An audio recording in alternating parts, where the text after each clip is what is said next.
E agora vamos falar do Serjão. E antes de eu começar a falar do Serjão, é preciso deixar uma coisa clara. Não é porque o cara trabalhou aqui no Flow e saiu, sei lá, por conta de uma incompatibilidade profissional, que ele sabe exatamente o que está acontecendo aqui ou que ele é o conhecedor das coisas da internet, sequer o conhecedor das coisas do Flow. Tem uma narrativa aí dizendo que o Sérgio Sacani teria trabalhado aqui 2 anos sem receber para que a equipe pudesse ser paga, porque tá uma grandíssima dificuldade e não dava pra pagar a equipe, então ele abriu mão do salário dele, tá? Dá pra dizer que o Serjão, ele nunca veio aqui sem receber, mas ele já recebeu sem vir aqui.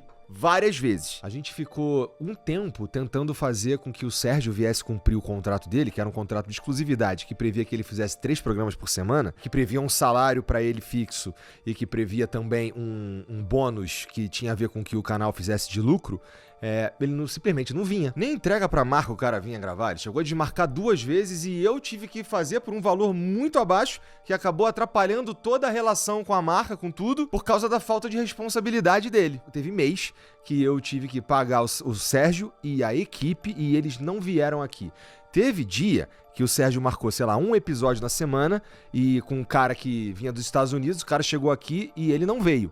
Teve vez da equipe tá toda pronta aqui, a equipe extra, tá? Que a equipe dele não tava aqui. A equipe extra tava toda no estúdio ali preparando a live que ele ia chegar, quando liga pra ele atrasado meia hora já, ele tava em Brasília. Não é que a agenda dele não era ocupada, é que ele marcava tudo antes de marcar o próprio podcast dele, sem contar todas as vezes que tinha um monte de imprevisto pessoal, né? Que não convém ficar falando aqui também, porque vai levantar também um monte de pergunta. E ver isso na internet, cara, entristece. No fim das contas. Por quê?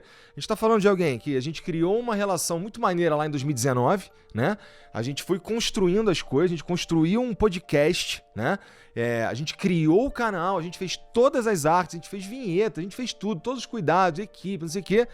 E termina assim, né? Termina de um jeito que um monte de afirmação descolada da realidade, me pintando como um cara ingrato, me pintando como um cara que trabalhou para destruir o programa, quando, na verdade, o fato dele não vir fazer o programa fez com que a gente precisasse criar outras coisas para pôr no canal. E, inclusive, essas outras coisas, esses outros criadores que apareceram no canal, todos com o aval dele. Então, por que a gente tinha esses outros conteúdos no Ciência Sem Fim? Porque o Sérgio não vinha fazer, né? E ele já avisava assim, ó, mês que vem eu não vou. Então, a gente teve que se virar para criar conteúdo ali, seguindo ou mirando no planejamento que nós tínhamos pro que a gente queria fazer, no fim das contas. E aí ele vai falar que ele me apresentou um projeto e eu não quis. Essa parte é verdade.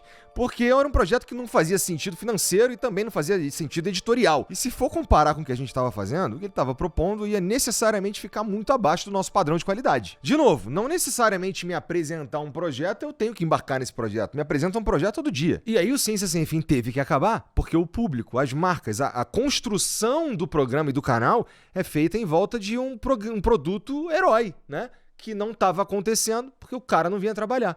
Aí, meu irmão, não tem jeito, não tem santo que sustente. Tivemos que fechar o